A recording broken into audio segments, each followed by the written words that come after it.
Good morning, everyone. My name is Alicia Udaskin, and I am the Director of Employer Engagement at JVS Jewish Vocational Service. We are located in East Orange and Montclair, New Jersey. JVS was founded in 1939, and what we do is we help people overcome the obstacles and barriers they have regarding employment and help them get back on their feet and find jobs. Our JobSeekers programs are fully funded by the Jewish Federation of Greater Metro West and by Project M, and we thank them so much for their support. So this morning, I'm really excited to bring back one of our favorite speakers, Gail Tilstrap. Gail enjoyed a career as an accomplished human resources professional in the banking industry. After transitioning from banking, Gail became an instructor for the Financial Leaders Institute, where she shares her extensive expertise with banking professionals.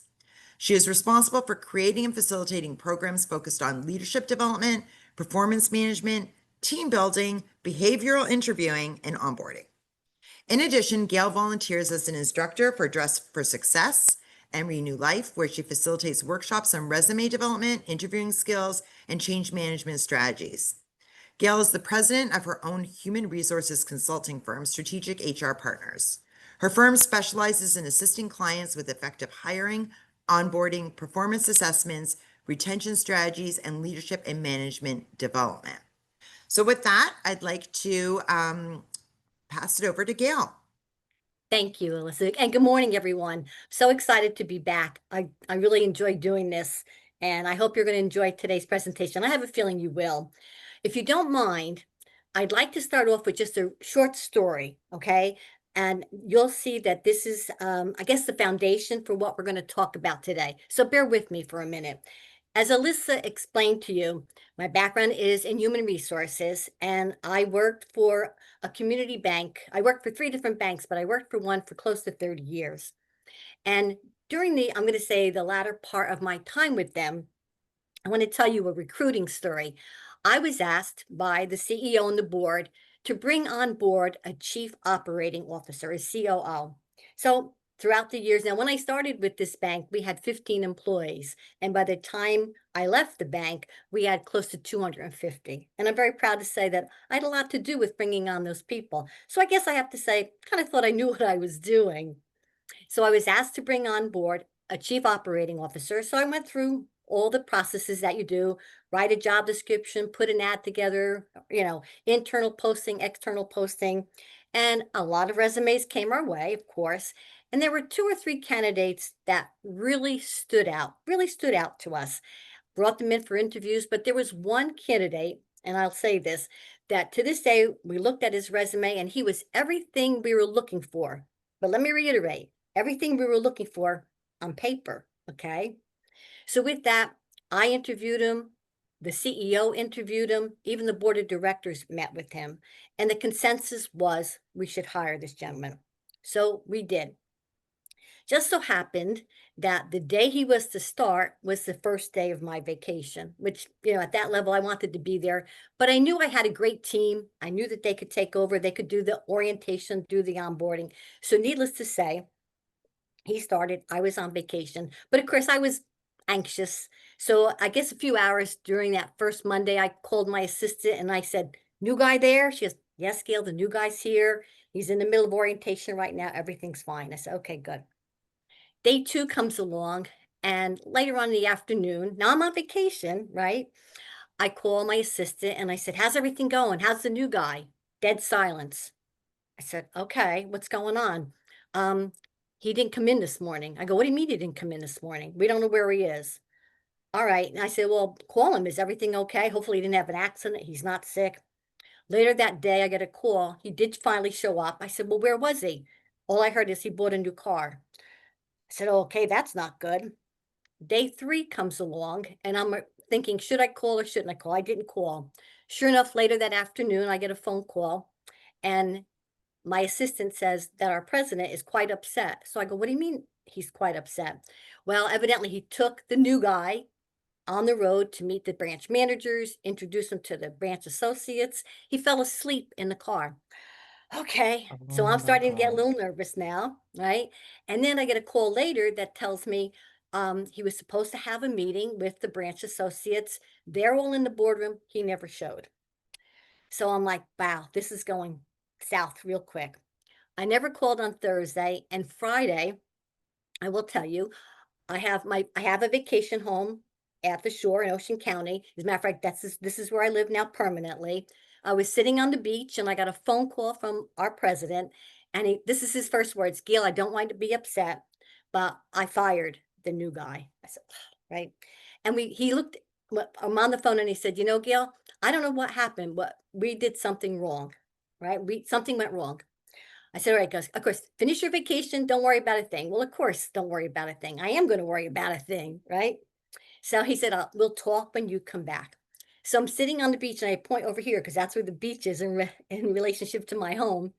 And I pull out my phone, and needless to say, I Google, this is what I Google, interviewing skills 101, kind of like a joke. And sure enough, what pops up is a story.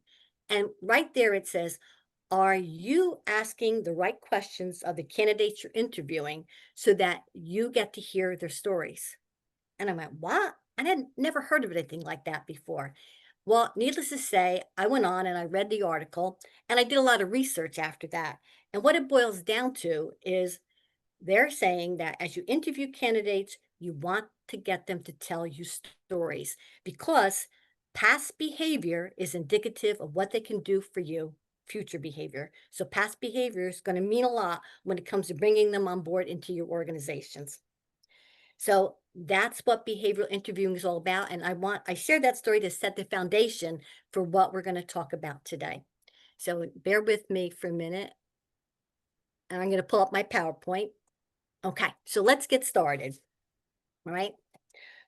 First of all, the big thing is preparing, right? You need to prepare for your interview.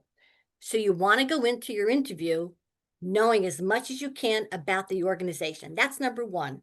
So if you're ready to send a resume off or whatever it is, the process you're going to do, make sure you know as much about that organization. Know their culture, and know their mission statement if they have one. And most organizations today do have mission statements. And it's important that you research that because you want to make sure that what this company is all about is going to resonate with you. All right. It's not just a job, it's more than that. And we all know that. But most importantly, you want to be familiar with the industry overall. And especially if you're going into a new industry, something that you've not done before, all right, you want to make sure you know what that industry is all about. All right, especially again, if you're transitioning from one area to another. And then what I talk about is making sure that you review the job description and prepare relevant examples of your achievements and experiences. So you're going to look at the job description and you're going to look at your resume and you want to look for matches. All right. You want to make sure that what you've done and what you know lines up to what that organization is looking for. But here's the thing, so many people think that what they're going to do when they go into an interview is sit in a chair and wait for the interviewer to ask you questions. It doesn't work like that. You need to be prepared for the questions they're going to ask you. Now you're going to say to me, "Gil, well, how do I know?" Well, I'm going to share a lot of information with you, a lot of questions with you today. And I have a feeling that as you prepare and go into your interviews, the interviewers, the talent acquisition associates, whatever you want to call them, are probably going to ask you these types of questions. So, what I'm recommending is before you even go into that interview, you want to take some time to compile the interview questions. All right. You want to have the questions and you want to have the answers. Now, they may not ask you everything that you put down, but I'm going to guarantee you they're going to ask you a few of them, if not most. And then what I'm going to do later is I'm going to share some of these questions with you, but most importantly, I'm going to share with you what I feel are some good answers. All right. And most importantly, it's going to set you up to show that you're interested in this position and you're interested in the company that you're applying to work for. Okay. All right. So here's the question, right? How do I prepare to answer the questions interviewers are going to ask me? What exactly are they going to ask me? Right. So many of the questions are going to be specific, all right, to the job for which you are being considered. But what I want you to do is I want you to take the time to identify the qualities of the ideal candidate for that position by looking through the job listing for a list of qualifications. So again, you're looking at that job ad, all right? And what are they looking for? A lot of times they're going to say, we are looking for candidates that have this, this, this, and this. Do you have that? Take it a step further. Google the if it's customer service representative, Google that position. If it's a coding, if it's accounts payable, Google what that position is all about, all right? And make sure that you can make a match to what they are looking for. So again, take the time to identify the qualities of the ideal candidate, all right? By looking through the job listing for a list of qualifications. And then what you want to do is you want to write those qualifications down. You do. But let me backtrack for 1 minute, all right? Hard skills versus soft skills. I will tell you that for the most part, and I go back to the story that I just shared with you, probably when I interviewed, I was focusing more on the hard skills. Like I said, when we looked at this candidate's resume, everything on that resume was what I was looking for according to my job description. All right. And I will say that probably during the interview process, I was focusing more on the hard skills. Recruiters most likely will start off by asking questions that focus on hard skills, like I did. Hard skills are talents and abilities that can be measured, right? They're specific to a particular job. And for the most part, they're either learned through schooling or on the job training. But what's happened, all right, and let me just share some skills with you. I'm sorry. For example, proficiency in a foreign language, sales, marketing, inventory control, coding, editing, cash flow management. Those are hard skills. But I will share with all of you what's happening and what's happened over the past few years. And I think even COVID has a lot to do with it. Interviewers are now focusing more on soft skills. All right. So, how would you define soft skills? They're skills and abilities that are much harder to measure, kind of fuzzy, all right, but they're interpersonal skills that help people get along with each other and collaborate. You know, I once had an interview, a recruiter say to me, Gail, I can teach somebody to be a customer service rep. I can teach somebody to be a teller, but I can't teach them to get along with others. I can't teach them to be a team player, or I can't teach them to be a decision maker. That has to come from within. That has to come from the candidate. And he said to me, I'm focusing more on those skills and not so much on the hard skills. And that's what's happening today. All right. So let me share some soft skills with all of you. Again, communication's a real big one. Listening skills, organization skills, teamwork. It's paramount. It's paramount today in the workforce. Time management, all right, attention to detail. Are you a problem solver? Do you consider yourself a strategic thinker? Conflict resolution, that's another big one. Are you innovative? All right. These are the soft skills that recruiters today are focusing on as they answer questions. And what I'm sharing with all of you is this is where you're going to focus, all right, in preparing for your interviews. And again, you're going to get together and you're going to put your skills out and you're going to work more on these than you are on the hard skills. So here's what I did a couple of years ago when I put this program together. I spoke to a number of recruiters and I asked them to share with me the 6 soft skills they look for so they can hire a successful candidate. So this morning, what I want to do is I want to share this list with all of you because I feel it's going to be helpful. And then I'm also going to share some questions that may be asked of you. Okay, you good for that? All right. So here's the 6 soft skills, all right, that they shared with me. And of course, there's others that may be affiliated with the type of work you're looking for. But the 6 big ones are adaptability. Very simply put, are you flexible? Do you go with the flow? If all of a sudden something gets changed, are you okay with it? Are you a good culture fit? Important. I guess when we interviewed that chief operating officer, somewhere along the line, we missed the mark. He wasn't a good culture fit. Collaboration, simply put, are you a team player, right? Can you get along with others? All right. Are you willing to bend, flex, whatever it is? You know, not everybody agrees when you're working in a team, but are you able to get along with others? Leadership.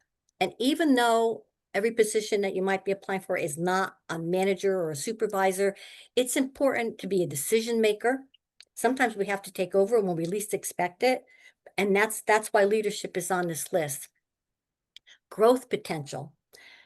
Today, more and more companies are looking for people. Yes, they want to fill the positions, but they also want people who want to grow within the organization. They're willing to go to training, other classes. They want to grow within the organization. We all know that retention is a real big one today when it comes to the workforce. And I'm finding more and more companies are doing everything they can to retain their people. And then prioritization skills. All right. If all of a sudden you've got a lot on your plate, are you able to prioritize your duties? Do you know what has to be done first? What can be put off to the next day? Right. So with that said, what I want to do right now is I want to transition over to behavioral interview questions. All right. And I want to share some of this information with all of you today. Simply put, the idea behind a behavioral interview question is that past behavior is an indicator of future behavior. Does that make sense to all of you? Hmm? Does it make sense? Yes. It does, doesn't it? Absolutely. All right. As an interviewer, I want to know that whatever you did at the other company and you were successful at it, will you be able to do that at my company? All right. And that's exactly, remember when I said I Googled interviewing skills 101? All right. Are you getting your people to tell you stories? Are they sharing what they did in the past? Okay. And how important it's going to be for when and if they join your organization. Right. Therefore, giving examples from your past, all right, gives that employer that you're interviewing with an idea of how you would handle a similar situation if you were to be hired. It seems like common sense, doesn't it? Okay, but for me, it was a aha moment, that's for sure. So once again, the idea behind a behavioral interview question is that past behavior is an indicator of future behavior. So you're going to say to me, okay, Gail, share some behavioral interview questions with us. All right. So, for example, if you're sitting in across from an interviewer, all right, he or she might say, "So, do you have customer service skills?" And what's your answer going to be? Yes. Hmm? Have you ever had an issue with an employee, like some type of conflict? Yes. But what does that tell them? Doesn't tell them anything, right? So today, so many interviewers are posing questions like this. Tell me about a time that you had to multitask at work. What does that do? It opens up the door for you to tell your story. Or give me an example of a conflict you had with an employee. How did you resolve it? Right? And now it gives you a chance to tell your story. But again, we're going to go back to what I said just a few seconds ago. You're going to work on that list of qualifications and skills the employer is looking for. And then you're going to take it a step further and create the questions that you hope these interviewers will ask. Now, I'm going to ask a question because I know all of you are thinking of this. What if the interviewer doesn't ask the question in this way? Right? What if the interviewer says, so, do you have customer service skills? Yes. Well, what you want to say is, you know what? I do. I think I have very good customer service skills. And let me tell you about something that happened just a little while ago where I had a difficult customer, but I was able to resolve it. And as a matter of fact, this person's become a very big customer for our organization. I'm pretty proud of what I did. And you tell your story. Or do you have conflict management skills? You go, I do. And I think I have pretty good conflict management skills. All right. And tell your story. Does that make sense to all of you? Yes. Good. That's Yes. good. So Good. Gail, I don't know if you can hear Yes. me. So this is Elisa. So I think that what you're touching on also is that not all people who are interviewing have been trained to interview, and they get very nervous Mhm, interviewing as well, because you're not only interviewing with HR who has more experience, but you're interviewing with people all up and down the line in the organization, and they're very nervous. mhm, And so they may not know how to, you could actually be putting them at ease by telling a story and trying to get it into a conversation mode. yes, So you really, what Gail is saying is you really want to avoid answering anything yes or no. mhm, You want to share a story because you want to have a conversation in the interview, and you mhm, want to bring a dialogue. And so sometimes you're actually trying to make the interviewer more comfortable. mhm. Very true. No, and I will share with all of you that I also do train managers on interviewing skills, but I haven't been able to do all of them. I'm working on it, okay? But that's a very good point, Alyssa. Thank you for sharing that, okay? She's right. They may not ask you exactly what I'm sharing with you, but you want to turn it around so that you can tell your stories. But remember, you have to prepare for that, and we're going to get to that in a minute. So let me share with you some questions, all right? So remember one of the first soft skills I mentioned that recruiters tell me that they are really looking for in a candidate? Here's some of the questions that could be asked of you. Tell me about a time when you were asked to do something you had never done before. How did you react? I bet all of us have had a situation like that in our careers. Or describe a situation in which you embraced a new system, process, technology, or idea that was a major departure from the old way of doing things, right? That's a tough one, right? It is. How about tell me about the biggest change you've had to deal with, right? Again, you're showing the recruiter, you're showing the talent acquisition associate how adaptable you are, how flexible you are. You go with the flow. That's important. That's very important, especially in this day and age of the way technology is changing, the way everything is changing. Culture. What are 3 things that are most important to you in a job? Were you ever asked that question before? I know I was. I have. Okay. And here, what's the most interesting thing about you that's not on your resume? This certainly gives you an opportunity to tell a story. And I will share with all of you that although I don't believe in putting a lot of volunteer work or extracurriculars on a resume, this is a good opportunity for all of you, okay, to talk about maybe something you do outside of work that might pique their interest. All right. And what would make you choose our company over others? That's something I want all of you to think about as you proceed through your job search, okay? If you find a company that really resonates with you, why? Why would you choose that company over any other? When it comes to collaboration, give me an example of when you had to work with someone who was difficult to get along with. How did you handle it? I have a feeling all of us could answer that with a story, right? We've all had people that maybe we haven't seen eye to eye with, right? Here, tell me about one of your favorite experiences working with a team and the contributions you made.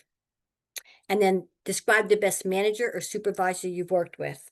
I will tell you that is a question throughout my interviewing career I asked all the time. And especially in banking, because I had different branches, different branch managers, different departments. So if I'm hiring someone for a specific branch or I'm hiring someone, let's say with a deposit ops, I knew the personality of those managers. I wanted to make sure that the candidates I were interviewing would get along with the manager. Very, very important. So that's why we ask those types of questions. Leadership. Tell me about a time when you led by example, and I'll tell you a story about that question in 1 second. Have you made any tough decisions lately? Would you mind sharing? Or have you ever had to persuade someone to see things your way? I bet a lot of us could answer that question and share a story. When it comes to the first one, tell me about a time when you led by example. The last bank that I had worked for, right, was a very strong community bank up in Bergen County. And I actually left a very large bank, which First Fidelity Bank based in Newark. And I had an opportunity to go to a startup. And it was just something I really, really wanted to do. So when I interviewed, this question was asked to me by the CEO, who I happen to know personally. And he said, Gail, can you tell me about a time when you had to lead by example? And that's exactly how he asked it. And I told him about a time where the bank I had previously worked for, a difficult decision was made that we were going to do a massive layoff. And I was asked to be part of that task force that was going to be involved in the layoffs. And we're all sitting in the boardroom and we're waiting for our manager to come in, I guess basically start giving us directions, start putting this all together. And historically, this man was always late for meetings. And of course, he didn't show. And all of a sudden, I got a phone call, and the phone call was from his wife to share with me that he had been in an accident. He was okay, but he was going to be hospitalized for a few days. So I said, all right, I went back and shared it with the rest of my coworkers. So all of a sudden, they all started getting up and leaving. I go, where you going? And they said, well, Tony's not here. I said, so that doesn't mean that we can't still do this. Oh, okay.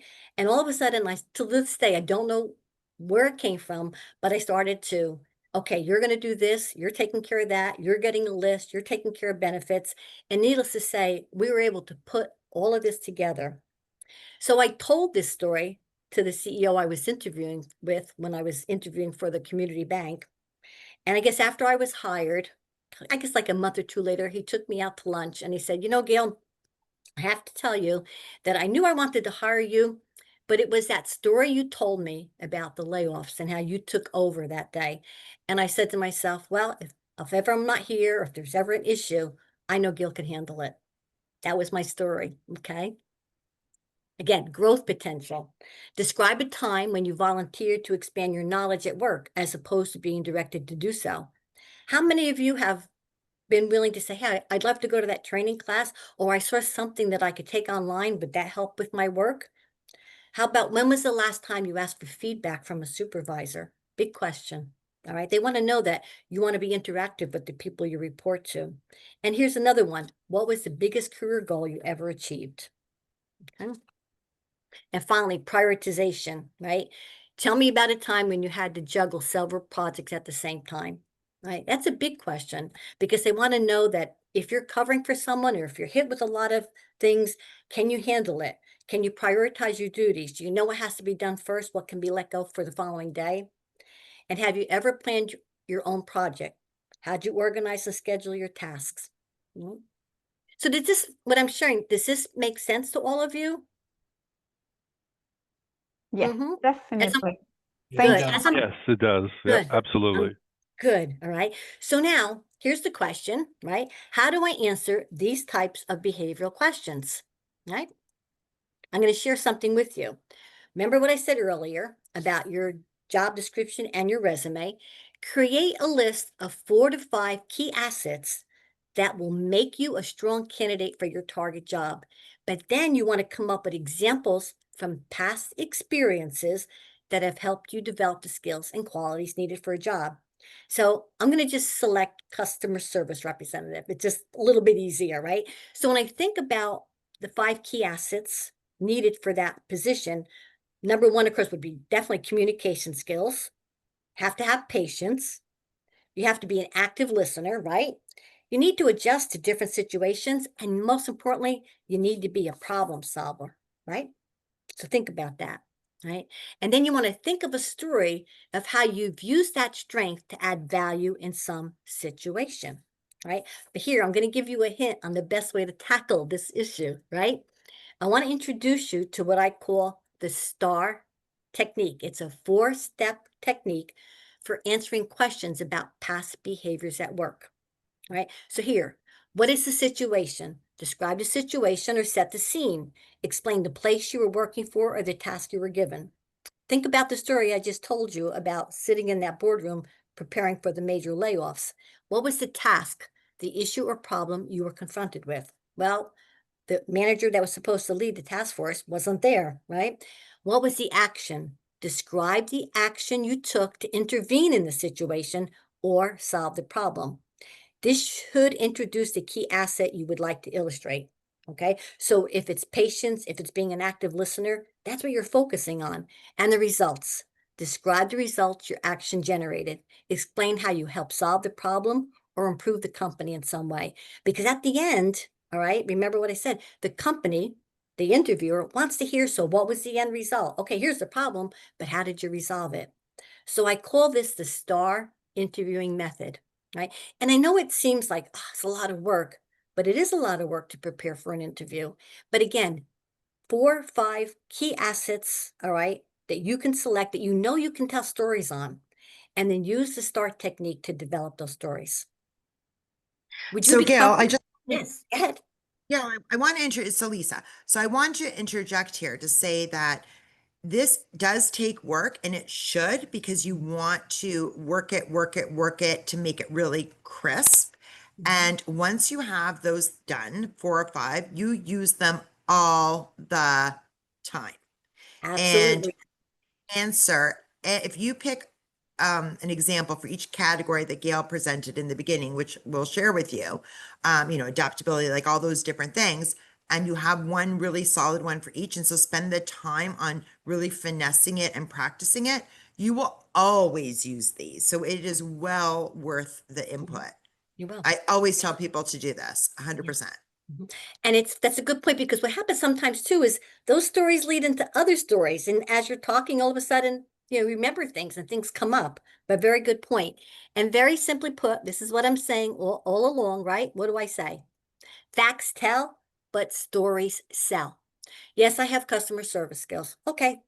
But if I tell you about a time where I used those customer service skills and I resolved a problem and the customer was wowed, right? What a difference that makes. What a difference that makes. So think about STAR: situation, task, action, results. Right. So here, let me give you an example. Right. Again, an interviewer might ask this question: what would you do if an angry and dissatisfied customer confronted you? How would you resolve their concern? Employers ask this question to determine whether you have conflict resolution, but most importantly, good communication skills required for the role. There aren't too many positions out there, unless you're really a behind the scenes person, where I believe that good communication skills always come to play. You're going to use your response to share your ability to be empathetic and address unexpected challenges. I'm going to share a story with all of you. There was a woman I was mentoring through Dress for Success, and I will tell you, she worked for an auto mechanic. She was going to school for hotel management, and she had an opportunity to basically interview for a major hotel chain as a front desk associate, with the hopes that maybe someday she'd move into the concierge role. So she called me, I guess, the night before her interview. We went over a lot of questions. I worked with her, got her settled down because she was a little nervous, a little excited. Okay. And sure enough, the following evening, she called and we talked a little bit about the questions that the interviewer asked her at the hotel. And this is what she shared with me, right? They did ask her about conflict resolution, dealing with difficult customers. And this is what she shared. As you know, I work as a receptionist for an auto mechanic. Recently, I answered a call from a customer who was angry his vehicle wasn't finished, right? I listened to the customer's concerns and I used phrases like, I completely understand your frustration. Then I took down his information and I promised to call him back, right? What she did then is she went and she found a technician who'd been working on his car, and she learned that the problem was worse and it was going to take a few days to fix it. And she actually said to the interviewer, I think she kind of rolled her eyes. She said, oh, this customer was so difficult. And the interviewer laughed, right? But what she did is she said to the technician, he doesn't get out of work till 6 o'clock. Can you stay later? He says, absolutely. She went back to her desk and she knew that he's going to need a car. So she arranged for a loaner vehicle. She called back the customer, Mr. Jones. So this is so-and-so. And he goes, yes. And she told him the problem. And he, of course, he was very upset. He goes, oh, great. He says, I can't get till 6 o'clock. She said, don't worry. The technician is here waiting for you. And how am I going to get home? And she said, I have a car waiting for you. You use that car as long as you need. Well, needless to say, he was blown away, right? He was so appreciative of the help. He actually publicly thanked the dealership, excuse me, the mechanic, the place of work, and her, right? So let me ask all of you a question, all right? Do you think she got the job? Yeah. After telling the story, what are your thoughts? Yes, I think she- absolutely. I would think so. I would think Yeah. so too, because as she's telling me the story, I'm like, will you tell me, did you get the job? And she goes, I got it. And she got it right on the spot, okay? Oh, that's She great. told her story. Nice. All right. Again, I'm not saying everything has a happy ending. All right. So here's what I want all of you to do right now for me. Okay.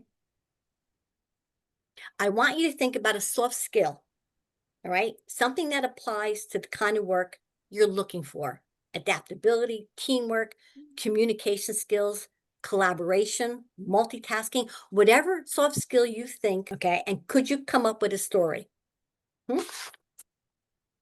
Let's talk about that. Let me go back here. Could you? Think about it. This is your homework, Yes, I've Once done you that. leave me. I've done that in a few interviews, and it tells pictures worth 1,000 words. Yeah, good, good. Can you share with us maybe what the story was or what you're focused on? Oh, I think it was if I can work with difficult people and how we did it. And I explained that, we weren't the target, the lightning rod, and we just listened. Right. actively listen, be patient, and that emotions are contagious. So if you stay calm, they'll stay calm. That's And great. then, most of the time after finding out what the information was, it was a communication. The salesperson said they get back and they didn't. Right. So then I reached out to the salesperson. So it was explaining a vivid story and how the actions worked out. That's great. That's great. See, you told your story. You told your story. That's good. Anybody else want to share? I have a question and a comment about collaboration. So Collaboration? on my resume, I know everybody has to put a percentage, like how much did you increase sales? How much did you increase all the That's a good improvements? point. Put a percentage.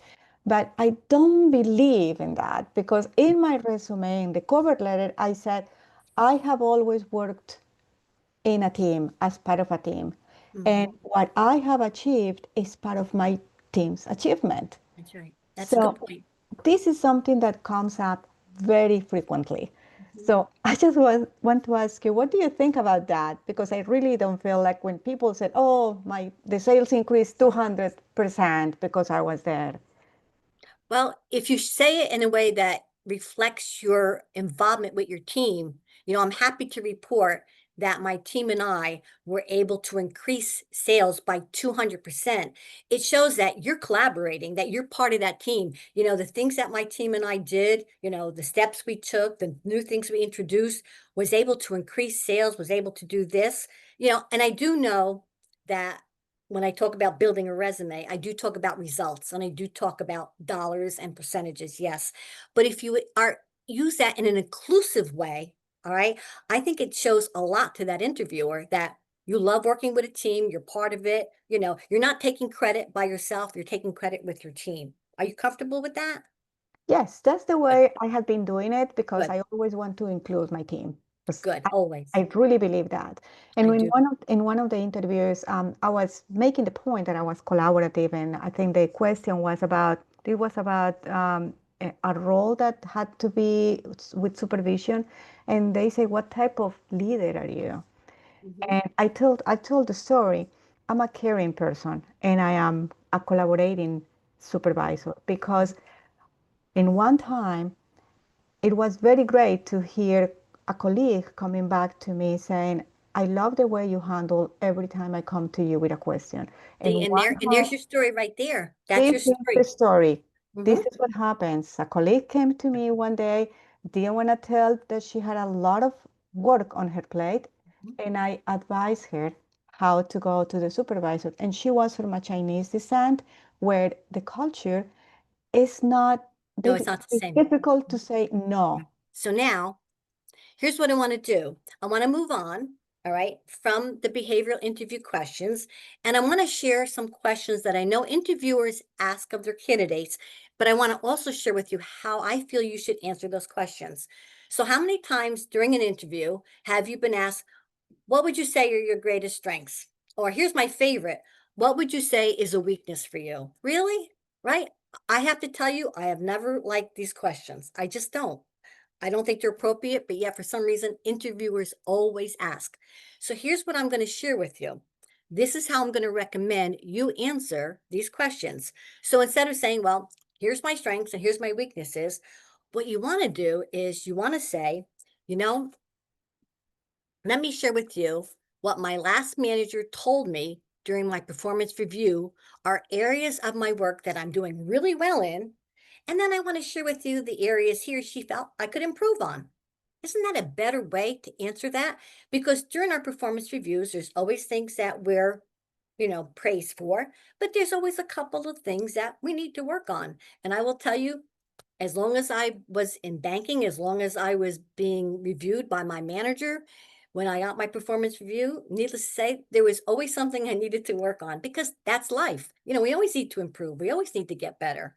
So instead of saying, here's my strengths, here's my weaknesses, consider saying, well, at my last feedback session, at my last performance review, whatever way you want to word it, and share, this is what my manager thought I could do. I was doing really well in, but here's some areas that he or she felt I could improve on. All right. Are you more? I would say that's a better way to phrase things, wouldn't you? And here's another question that interviewers always ask, right? They ask candidates, where do you see yourself in 5 years? All right. Well, I know somebody, when they asked that question, the candidate said, I don't even know what I'm going to have for dinner tonight. You're asking me where I'm going to be in 5 years? Not a good answer, but hiring managers are truly interested in how you answer this because it gives them a lot of information and insight into who you are as a professional and what your long-term goals are. So it seems like a waste, but there's a meaning behind it. But most importantly, it helps them to understand how the role and the company fit into your long-term goals, or maybe they don't. All right. So let me give you something. You might want to discuss how you want to learn new skills and you want to grow professionally, especially in ways that align with the job description and the company's goals. I'm going to recommend that you don't mention specific titles or timelines. For example, well, where do you see yourself in 5 years? Vice president in 5 years, okay? Or vice president in two, and then executive vice president going forward. That's not how you answer that. You want to talk more about what you want to learn, how you want to grow, but most importantly, how you feel that growth opportunity will align itself with the company's mission, all right, and their goals overall. All right. And then here's one last question I want to share with all of you, all right, that many interviewers are asking today. Why should we hire you? Right? Seems a little uncomfortable, doesn't it? Why should we hire you? Are you prepared to answer that? Really, think about it, right? When hiring managers ask that question, they want to know how well you understand their bottom line or their mission. They want to visualize the ways you would contribute to that bottom line or mission. So I know in banking, for example, when we hired commercial lenders, all right, if you know anything about banking and finance, those are the guys that make all the money. They always have, they always will. All right. So the commercial lender candidate would be sitting across from me and they would share with me how they want to bring in new contacts, how they want to develop properties, how they want to develop the business to bring in more money into the organization. All right. Or an accounts payable person, why should we hire you? Well, because you know what? In the past, I've had a really good track record in making sure that the company's bills are paid, the money's there, the revenue's there. I always meet my deadlines. All right. That's why they ask this question. We want to hear what else you have to say. And it also gives you another opportunity to tell a story, right? They Yeah. also want to see if you are a culture fit and they see a quality that makes you stand out from other candidates. You know, when you answer that question, they're listening to what you have to say and the story you share with them. And they're saying, all right, this person really can make a difference in our organization. All right. And that's why they're Yeah. So asking. Gail, I'd love to build on that. Yes. Okay. So if you may be, have the inclination when they ask that question to give the rote answer, like, you know, um, I, I have all these skills and da, da, da, and I know I can contribute to your team. Like, do not do that. This is your opportunity to bring it home, to seal the deal, to land the gig, whatever you want to call it, by demonstrating you have been an active listener throughout the conversation and the interview. Okay. I've had too many people when I've interviewed them just sort of give me that you know, canned, scripted line of why should I hire you? And the best ones are the ones who during the whole interview, we've had a discussion. And when they've asked me questions, because at the end, you're going to ask questions. And I answered as the employer that then when they finished at the end, they actually addressed what I said as opposed to going straight to their script. So somebody asked in the chat, I just took a peek. One of the questions was, for those star stories, do you, change all of them per interview? And what I would say to that is you adapt them. You have your core of your stories and they're your stories. So you should really know them. And then you have to kind of like put them aside and then be an active listener in the interview and then pull on. You can have it written down, maybe like bullet points or something to remind you of your stories in case you get nervous. But you have to be an active listener. So at this end, this is so important. And as Gail said, this is where you're going to close the deal. Okay. Demonstrate that you were an active listener Don't go for a scripted, canned answer. That's so passionate about That's that true. because that is your last impression that you're giving them, Mhm. and that you listen and that you engage. Very true. Very good. Thank you. Yeah. That's a very, very good point. You know, another interview that candidate I worked with, all right, she actually shared this with me, all right, because she said, they asked me that question. I always get a kick out of when people I'm mentoring say, they asked me those questions, Gail. But here, this is what she shared. She said, I'm excited about your company, how it's leading innovation in the healthcare industry, especially when it comes to newest technologies. And as you know, I have experience in these new technologies, and I'm passionate about contributing my experience to your company's future. But then what she did is this. I also love how you highlight high performing employees each month. So basically, during the interview, the interviewer said, you know, each month we select an employee of the month and we, you know, put them on the website or put their picture up. And then she said, you know what? It makes people feel appreciated. And I know when I feel like my company cares about me, I do my best work. Wow. That's some answer, isn't it? Right?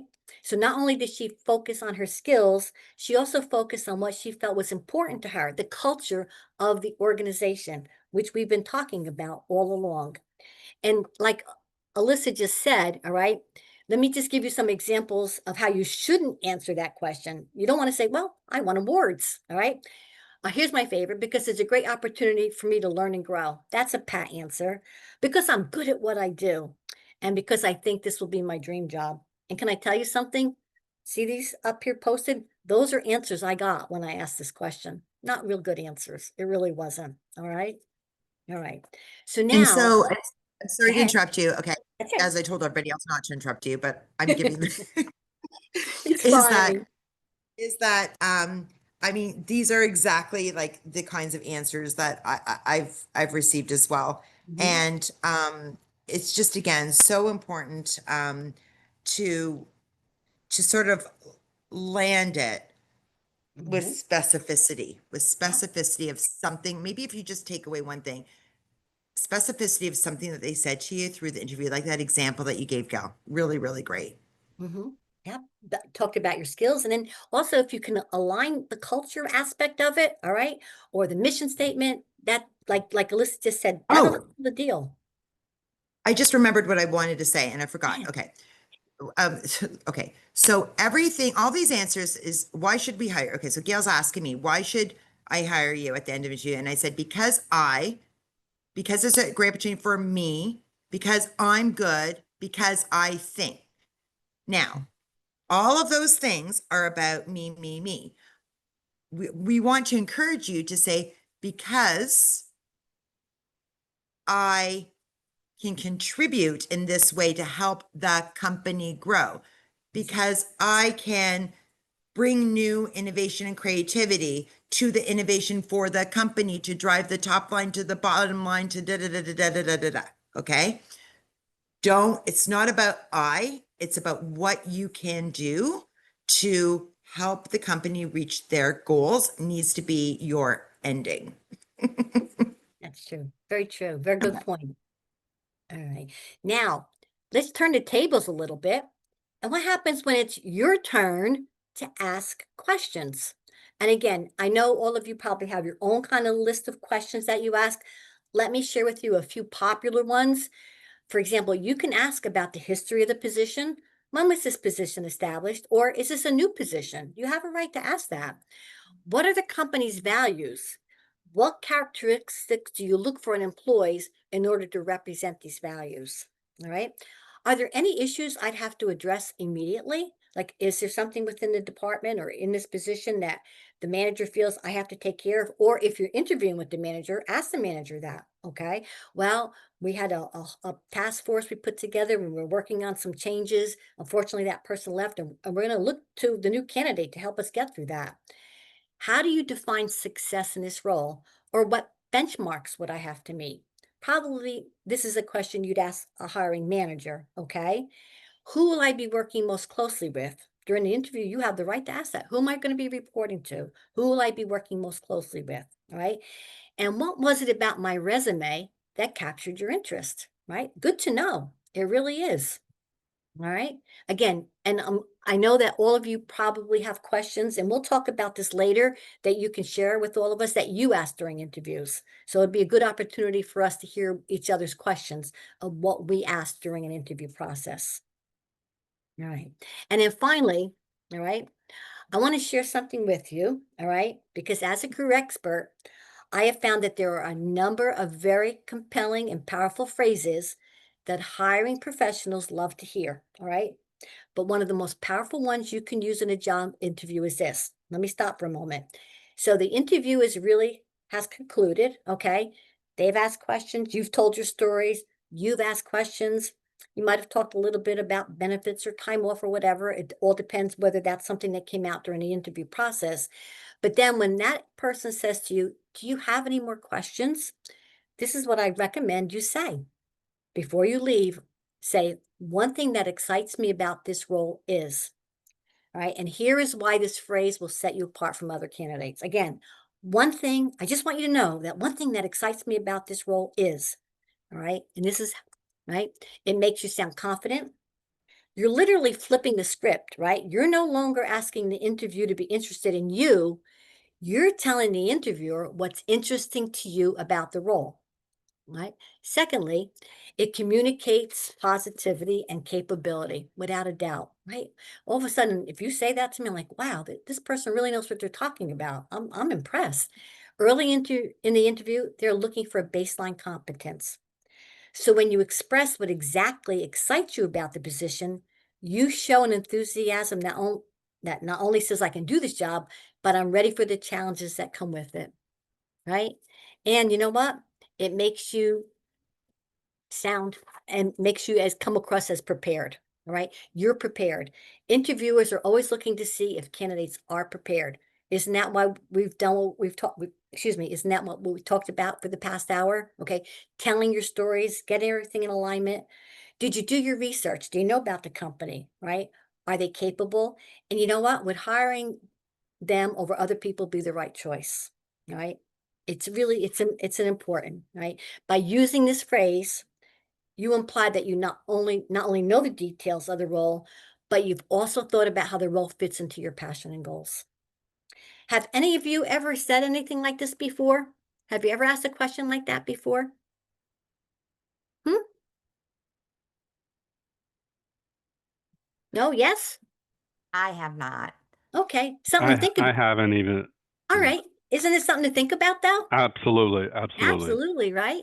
Something that, I just want to share with you what excites me about this role. What a way to end an interview, right? We talked before about sealing the deal, right? But now when you ask this question, all of a sudden you'll be memorable. Trust me, you will. I Okay. love that. I love that, Gail. I mean, I had never thought about saying that, but I certainly will.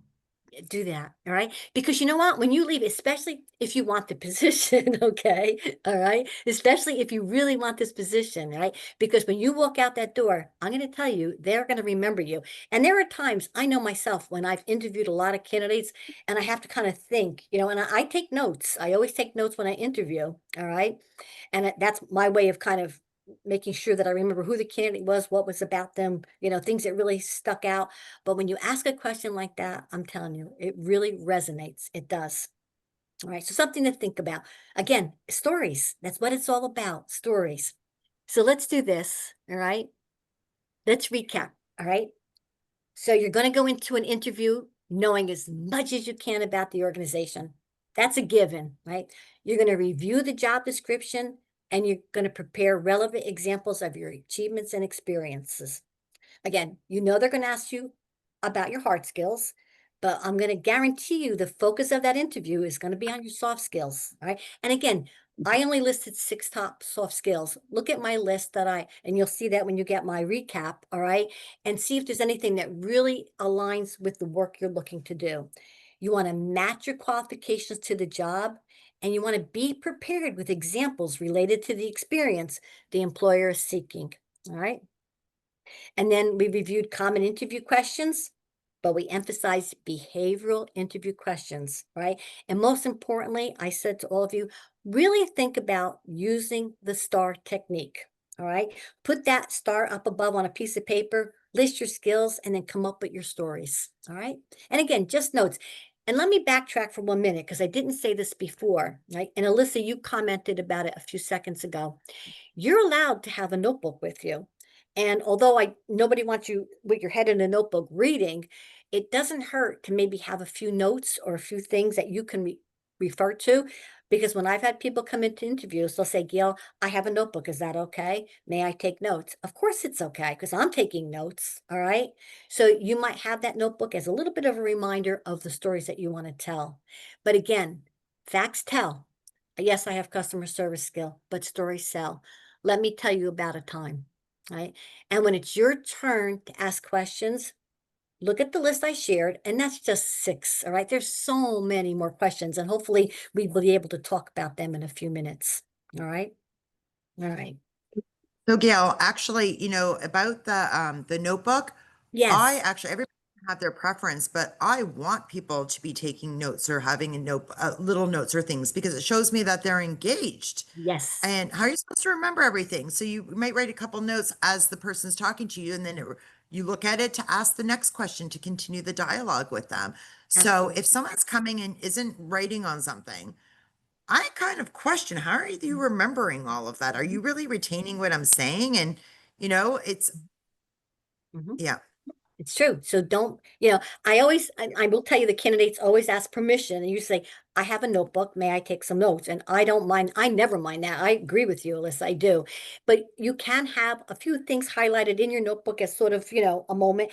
And, I know interviews will tell you they don't like the pause. Sometimes we ask a question and the candidate will sit there. That never bothered me because I know that the candidate was thinking. I know they were trying to come up with the right answers. All right. Again, but I can't speak for every interviewer that's out there. I wish I could, but I can't. All right. And then finally, I'm going to reiterate this one more time. At the end of your interview, if you feel it's appropriate and the time is there, when the interviewer says, are there any other questions or comments? What do you want to say? I want you to know that one thing that excites me about this role is, but this is where you have to do homework as well. And I know sometimes it's going to depend upon the job, okay? Because every place you interview is going to be a little bit different, and something might resonate with you or not work with you. So it's sort of something you have to be prepared for, but also you have to be prepared to maybe make some changes along the way. All right. So And then, Gail, yeah, let me ask you a question. You're making a statement. Would it be okay to say, I don't have another question, but I have a statement. Can you preface it that way? Because if they want a question, it's not really a question. no, it's not. If they see have any other questions, I always said, do you have any other questions or comments? I learned to say that over the years during my interviews. But if I say, do you have any other questions? And you'll say, no, but can I share something with you? Okay, good. And say it that way, very nicely, Yeah. very politely. I just want you to know that one thing that excites me about this role is, all right, or the one thing I really want to be involved in or whatever, but I think wording it that way is just the best way to do it. I do. All right. So basically, listen, I'm done with my presentation. Okay. And I don't know where you want to go from here. Do you want to go to questions? I know Excellent. there's a lot of questions in the Yeah. So did you want to ask a question, Linda? Sure, I'll just ask the question that I already put up. Should you change your answers to tailor each job interview like you would your resume? Like you don't know for certain what an interviewer is going to ask you, obviously, but you try to prepare yourself as much as you can. But if you're going for, let's say you've gone from one interview and then you're going to something completely different, should you tailor your answers to each job interview? I Like would, I said, I like your would recommend resume? that. Yep, your point is well taken because you're right. I always say a resume is a living, breathing document, right? And you change it to mirror the job that you're applying for. Well, in the same respects, yes, the stories you're going to tell might have a different twist to them, might be a little different. You're right. You're right. Absolutely. So, we said earlier, if you're basically looking again for a customer service representative position, most times the qualifications and skill sets are pretty much the same. But if you're maybe heading in a different direction, well, then you want to kind of rethink your stories and make sure they're applicable to that job description. Okay, good point. I would agree. Yes. Again, it's work. Again, Sure. I can't tell you how many people think they're going to sit in a chair and fold their hands and say, okay, I'm here. Ask me questions. It doesn't work that Yeah. way. You've got to be prepared. So that's a good question. And I would change it. I would. Thank you, Gail. You're welcome. Who was next? Anna? Who is next? So I had a question regarding the behavioral questions. Mhm. So when I hear them in an interview being asked of me, I tend to think that they're being asked for a reason. So if they're asking, how do you work with difficult people? I'm thinking, obviously, there's difficult people on the team.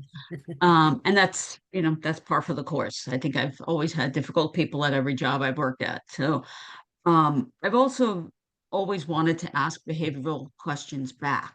So how does your team, respond when a mistake is made or something like that? But then I'm afraid that they're going to read that into me and think, oh, she must make mistakes. That's a very good point, but you know what? You can. Remember when we talked about questions? You can basically ask those types of questions. You can. In other words, so what happens if, let's say, for example, in bookkeeping, what if an error is made? And I know, how is it resolved, or, how is that handled? You can ask questions like that. You can ask questions of an interviewer that's going to elicit stories from them as well. You can. And I know what you're saying, because they're going to think, oh, she makes mistakes. But that's, if they won't ask that, you're just asking good questions. How are things handled within the department or the organization? You can ask those types of questions as well. You can. All right. Thank you. And That's better wording. all right, it is, isn't it? And you know what? You can write them down in your little notebook. You can look down later and say, I'd like to ask a few questions. I've had people do that, and they've had a list of questions. And it's funny. Again, I've told stories as well, being on as the interviewer. So you can do that. All right. I would think very highly of you if you ask those types of questions, because it shows an interest in how things are done in the day-to-day activities. It's good. Real good question. Okay. Thank you. Thank you. Who else? Who else do we have, Hannah? I have a question. It's based on what Anna just asked. Having to do, how do you ask about the training, how long the training is? Okay. Very simply, I would just say, I understand that. Can you explain to me, or can you share with me, how will I be trained, right? Will I be going to a classroom setting? Will I be with a mentor?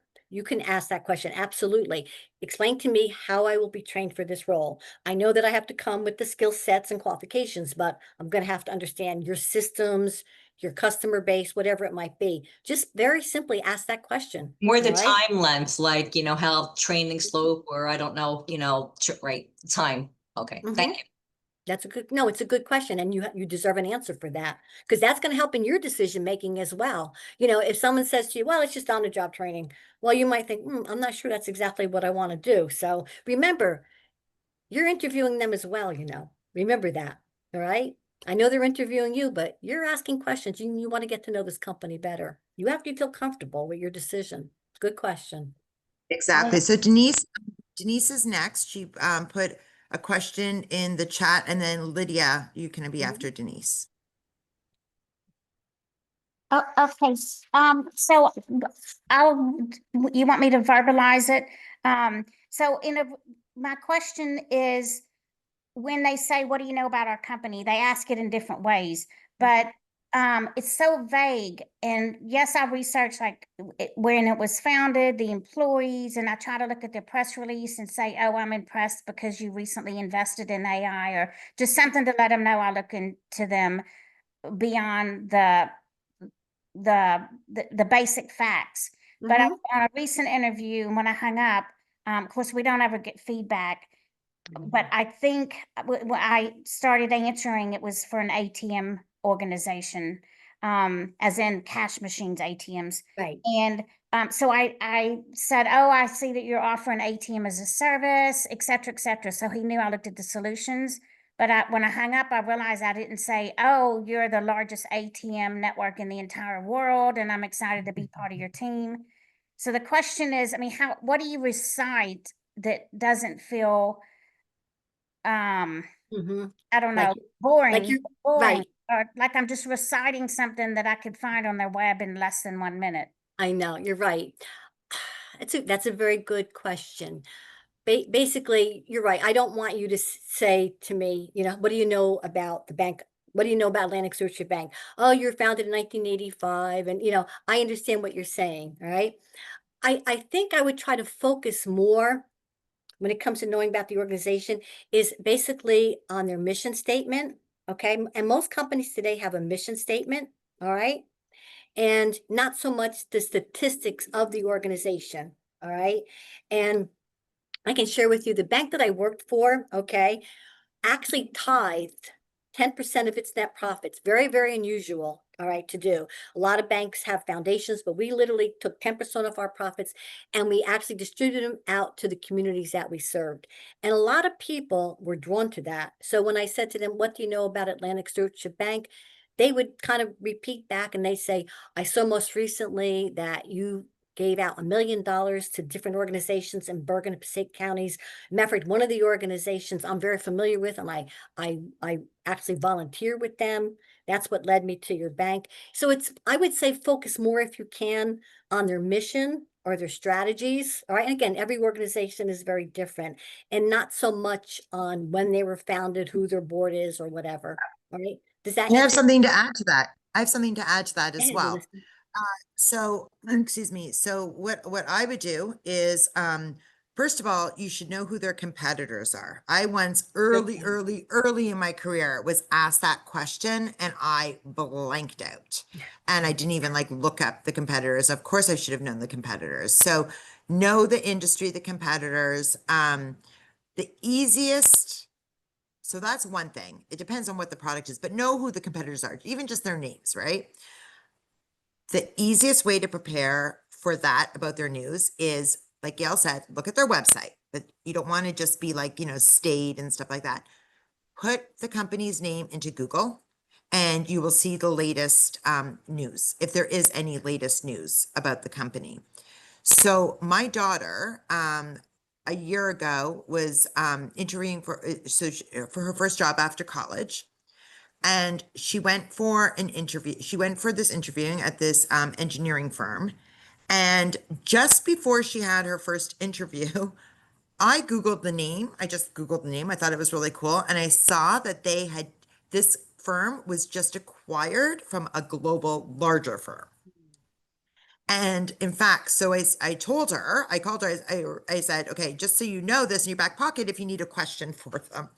Anyhow, subsequently, she got hired. She started that October. And in January, the merger all happened. Okay. Like it actually happened. So that was really topical news because I just Googled the name of the company and I was like, wow, like they were acquired. So she was able then to know to ask, okay, I heard that you've just been acquired. How would that affect right? So the best way, but these are real life examples. The best way is Google the company and don't stress about it. Don't stress about having to know everything perfectly, because the other part is you say to them, what do they know about the company? Say, well, of course I've seen your website. I'm aligned with the mission and things like that. And I see in the news, But what I really want to know is what isn't on the website. I want to know more from your perspective, what's going on, and just turn it back to them. Good. No, that's good. Very good. Thank you, Alyssa. All Thank right. you.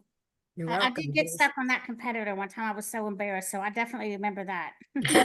Oh yeah. And once it happens and you're embarrassed, you don't ever do that again. And I was so embarrassed. Yes, Good point. exactly. I like blanked. Of course I could think of the competitors after I left the interview, but like, anyhow. Okay, Lydia. Hi, Gail. I'm so Hi. happy that you're here because I have this question and this is very timely and I don't know how to handle it. So I'm looking for a job and interviewing and stuff, but I probably before the end of the year or early next year are going to have some upcoming surgery. Okay. So I wanted to know like how to ask. This might not be the first interview. This might be like the second interview or the third interview. Like, how do you ask like how they handle like when a child's sick or you have an accident or some kind of personal emergency happens? How do you ask a question like just to get a general idea of how they would handle it when I tell them after a month or two, oh, I want to plan some surgery because it's long overdue. Right. Wow, that's a tough one.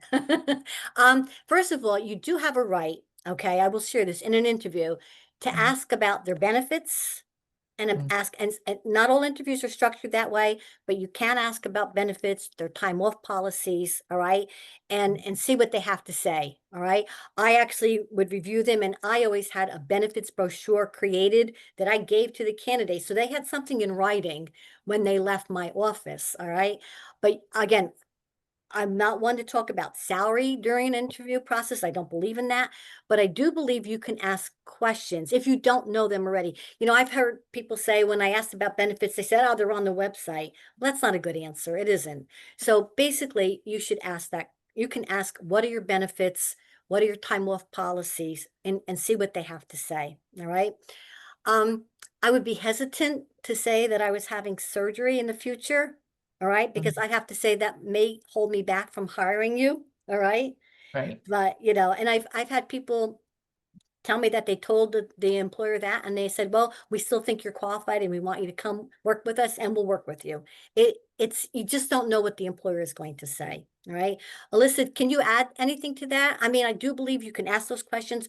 You should have a firm understanding of what you're entitled to before you say yes to that job. Okay. Yeah, I would just say that like exactly what you said, Gail, before, which is, you know, you're interviewing them as well, right? Like it goes both way. I mean, it goes both ways. So Yes. Mhm. you ask the questions that you need, and if you can't get it all done in that one interview, again, like don't fret so much. Send a follow-up, Absolutely. you know, with Yes. the questions that you have. Mhm. They're human also. They've all been interviewing for their jobs. Um, all of that. Mhm. Is that something, it just popped into my head. Is that something maybe after they offer me the job, should I tell them then, or should I just wait until I've been there a month? I like want them No, to okay, know so that I'm good. if you know, okay, so is the question that you know when you're going to be out of the office? Like you know specifically when you're going to be out? No, it's not Yeah. scheduled yet, so Right. because, you know, I need a job. That would be helpful.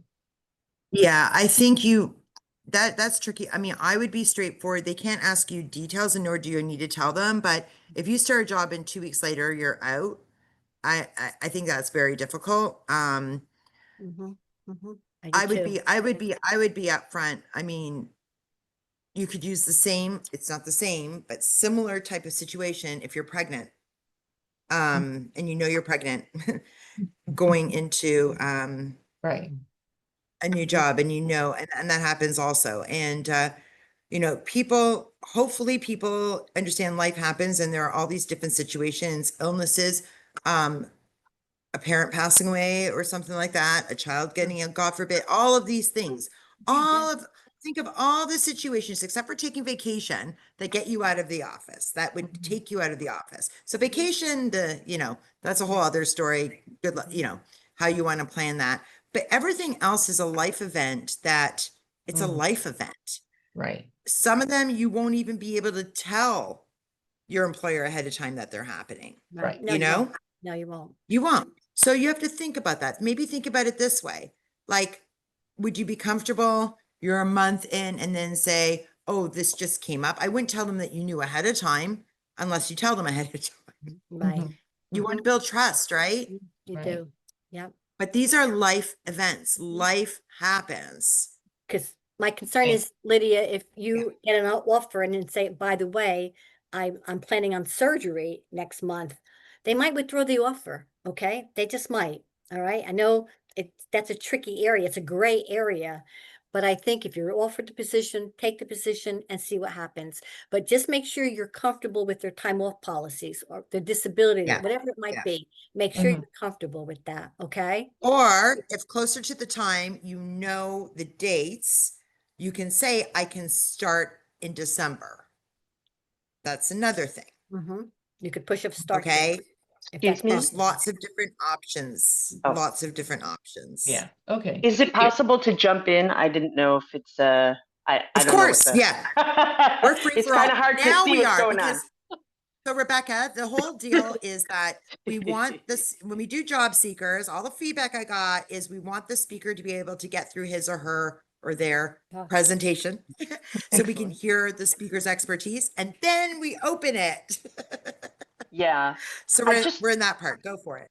Yeah. Okay. I just wanted to, if I may, just from my own personal experience, when I had a family member that was very ill, and I did share that off the top because I figure if I'm an employer and I have time to plan ahead and there's someone that I want to hire permanently, perhaps the person who is leaving could stay a little extra time.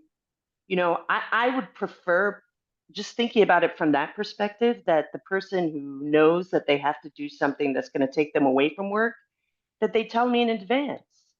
I would be shocked, and I wonder how it looks ethically. I don't know anything about work law, but if someone were to say, I'm sorry, I don't remember the woman's name that was talking about her surgery, but I mean, how does that look? That an employer would be, well, I'm not going to hire you because I guess they don't have to tell her that that's not why they're hiring her. But I think it sounds to me very akin to the whole pregnancy thing, which I know that there are some real ethical issues with asking someone or not hiring someone because they're pregnant. So I just I wonder about that, and I know from my own personal experience that I did articulate it, and my hiring manager was actually very grateful and said thank you for letting us know, because then they could plan ahead. Right. That's just And my 2 cents. no, that's a very valid point. But again, I can't speak for other employers. I don't know what they'll say. I really don't know. All right. I had a situation very similar, and I did hire somebody, and I knew that they were going to have to be out, and we were able to do a workaround. I wasn't able to keep the person, ask them to stay longer until this person started. But there are things employers, if they're willing to do that, will do.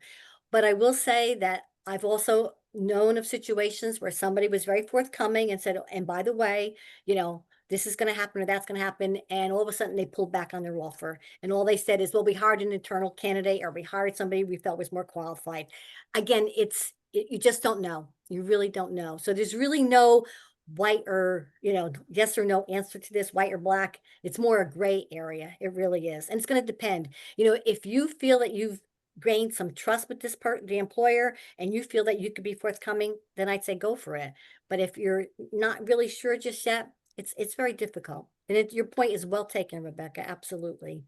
Well, Can I Gail, jump in? isn't it better that they come forward, honestly at the get-go and not like get hired and then later on they say, well, by the way, I have this happening, and I need to take this time off. That could put the employer in a very difficult position that they didn't know they were getting into. And you're absolutely right. You're right. But I've hired somebody on the premise that they're going to be with me Monday through Friday, 8 to 5, or online with me, whatever it might be, and then all of a sudden, 3 weeks, 4 weeks, a month into their employment, unless it's and like Alyssa said, emergencies happen, people get sick, people get hurt, family issues happen. I know that. So it's just there's no real yes or no answer to that question, I'm afraid.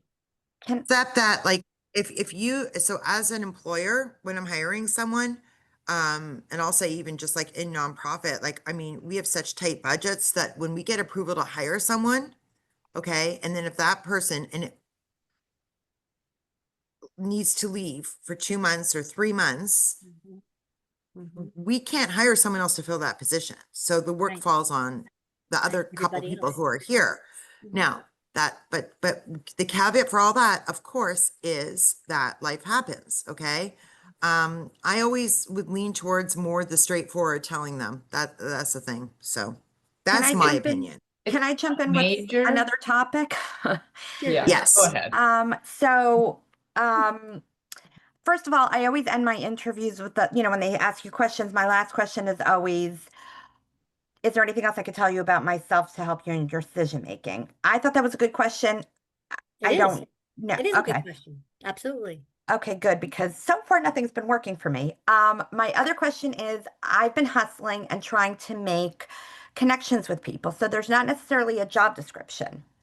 Okay. They're just interviewing me to see, I guess, if I make a good enough impression, they'll come up with something.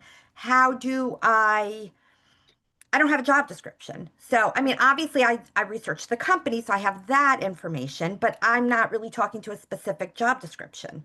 Okay. And I actually had that happen yesterday. I went in to meet with somebody and he asked me what position I would want. I want any Yeah. position you'll hire me for. All right. So then let me ask you a question. With your resume, you have a resume, right?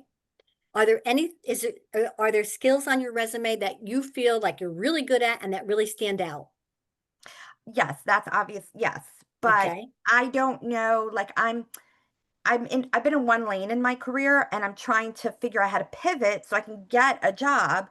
And Mhm. I don't know how, like if it's always necessarily my resume, those skills are important skills, but Right. So, Gayla, why don't you do this? Focus on, look at your resume and pick out, like, is communication skills really important? Okay. I'm gonna say customer service, is being adaptable, flexible. Go to that list of my soft skills and maybe pick out 3 or 4. Okay. And take those skills and write stories about them. Okay. I'm sure you can share with me a communication story. All right. I'm sure you can tell a story about one time where you're doing something one way, and next thing you know, your boss said, "Guess what? We're changing ways. We're doing it this way." And how did you react? Okay, I adapted, I learned, take take some skills off your resume, not necessarily job description, and build stories. okay. Okay. And then be ready to share those. Because somewhere along the line, if somebody asks you a question about customer service, well, you can go and say, well, let me tell you about a communications issue, whatever it might be. You can use those soft skills, ones that are really you feel you're very good at and are part of who and what you are and the kind of work you're looking to do. Build your stories off of that. Okay. Okay. Thank you. And I You're just want to Okay, say so thank you guys Gail, for this Gail, presentation. Thank you both so much. I want to thank you, Gail. This was absolutely wonderful. So great to share all the examples for behavioral interviewing and to give us a chance to practice. And we really appreciate the time you spent with us and what you taught us today. I want to thank Project M and the Jewish Federation of Greater Metro West for their generous funding that allows us to provide these webinars, JBS Job Seekers, to all of you. See you guys next time. Thank you all. Thank you so much for all your participation. Good luck to each and every one of you.